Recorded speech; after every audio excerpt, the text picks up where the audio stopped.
இது என்னுடைய ஃபாஸ்டேங்க, இது இனிமேல் எனக்கு தேவைப்படாது. இந்தியாவில் டோல் பிளாசால கியூல நிற்கிறது இனிமேல் ஹிஸ்டரியா மாறப்போகுது. அதுக்கு காரணம் ஜிஎன்எஸ்எஸ். ஹலோ டெக் பைல்ஸ், நான் உங்கள் Rathnavel. Welcome back to G cloud tech file.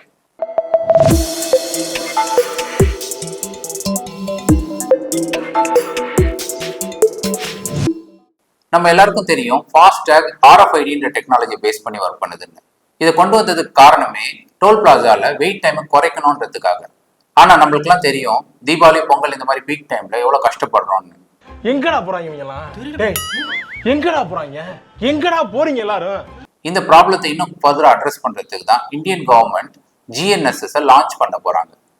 இந்த GNSS என்னன்னா குளோபல் நேவிகேஷன் சேட்டலைட் சிஸ்டம். அப்படியா? இந்த GNSSன்றது AIS 140 VLTன்ற ஒரு GPS எனேபிள்டு ஆன்போர்டிங் யூனிட். இந்த ஆன்போர்டிங் யூனிட்டை வந்து உங்க வெஹிக்கிள்ல ஃபிட் பண்ணிடுவாங்க. அதோட வெஹிக்கிள் நம்பரையும் லிங்க் பண்ணிடுவாங்க. ஒன்ஸ் லிங்க் பண்ணதுக்கு அப்புறமா சேட்டலைட் மூலமா உங்களுடைய வெஹிக்கிள் பொசிஷனை அக்யூரேட்டா ட்ராக் பண்ண முடியும். எந்தெந்த டோல் பிளாசாலாம் நீங்க கிராஸ் பண்றீங்க, அப்புறம் எவ்வளோ டிஸ்டன்ஸ் ட்ராவல் பண்ணியிருக்காங்க, இந்த இன்ஃபர்மேஷன்லாம் வச்சு எவ்வளோ உங்களுக்கு டோல் வேல்யூன்னு கால்குலேட் பண்ணி டிடெக்ட் பண்ணிடுவாங்க automatically. So no stops, no scanning, just seamless travel. வண்டி நிக்காது. இந்த GNSS ஸ்டாலிங் சிஸ்டம் May 1, 2025 இருந்து டெஸ்டிங் ஸ்டார்ட் பண்ணிட்டாங்க. இப்போதைக்கு ஹெவி வெஹிக்கிள்ஸை வச்சு 2 எக்ஸ்பிரஸ் வேல டெஸ்ட் பண்ணிட்டு இருக்காங்க. டெல்லி மும்பை எக்ஸ்பிரஸ் வே, அப்புறமா பெங்களூர் மைசூர் எக்ஸ்பிரஸ் வேல பண்ணிட்டு இருக்காங்க. இந்த டெஸ்டிங் சக்சஸ்ஃபுல்லா முடிஞ்சதுன்னா டவுன் த லைன் 2 to 3 இயர்ஸ்ல இந்த full fledge all over India implement பண்றதா பிளான் இருக்கு.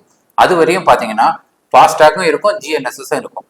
GNSS உடைய மேஜர் அட்வான்டேஜஸ் என்னன்னு பாத்தீங்கன்னா டோல் பிளாசால நம்ம வெயிட் பண்ண வேண்டாம். நம்பர் 2 பாத்தீங்கன்னா it saves fuel, time as well as controls pollution.